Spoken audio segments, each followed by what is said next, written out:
what are the most complicated B2B features that you have used?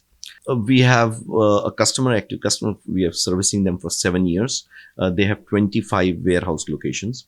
So in that situation, they have their own fleet of trucks. So when a B2B customer is buying from them, they can be buying from multiple locations that they may have, right? A paint store who's buying from this customer of ours, who's a large distributor of paint automotive products, they may have 5 different store locations. And for each store location, there can be a buying authority. And there can be limits in place. There can be restrictions in place that buying authority can only get those products shipped at their warehouses, not anywhere else, right? Because there's no credit card that is asked in B2B transaction of, let's say, $50,000 that these guys are buying. So it's a completely different implementation. In addition to that, for this particular customer, we have implemented something called decision card. So a decision card is, let's say, when you are working on site and you're doing a job, and these guys who are buyers, who are B2B customers, they're called jobbers. When jobber's on site and he needs a paint or a varnish or any kind of chemical, right?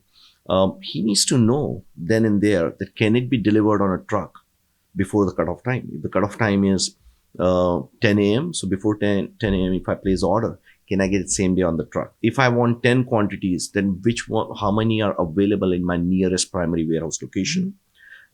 If they are not, then I can either back order it or I can adjust the warehouse location from where it will cost me less in terms of shipping. So there are those complicated implementations that we've done for this particular customer that has really helped them take their business to the next level. Okay. You mentioned before something about restrictions. What do you mean by buying authority and limits? So in a typical, let's say, large B2B customer environment, when a customer is buying, they may themselves have different warehouses. They may have different retail stores and locations. So a typical scenario is a customer comes to their retail location and they say, I want to buy this, but they don't have it in stock, right? So then, or you go to, let's say, a tire installer, right? So tire installer do not have tire all the time in stock. But then they know that if this particular tire, I can get it on truck next day, or I can get shipped within 2 days. So that kind of visibility and that kind of feature needs to be available at the retail store location.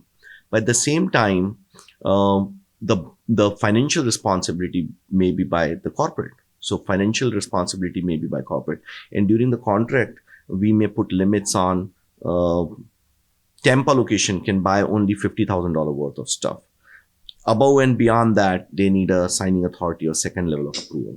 So there are those kind of restrictions and workflows that come into picture when there are different locations for a particular B2B buyer. Okay, so then location is not the same thing than the merchant's warehouse, is it? No, it's not. It's not. The warehouses, so when I'm talking about that, I'm a merchant, right? And I'm a large distributor. So I may have let's say 25 warehouses. So that is a warehouse from which a customer is having a visibility and having access to inventory and they can buy from.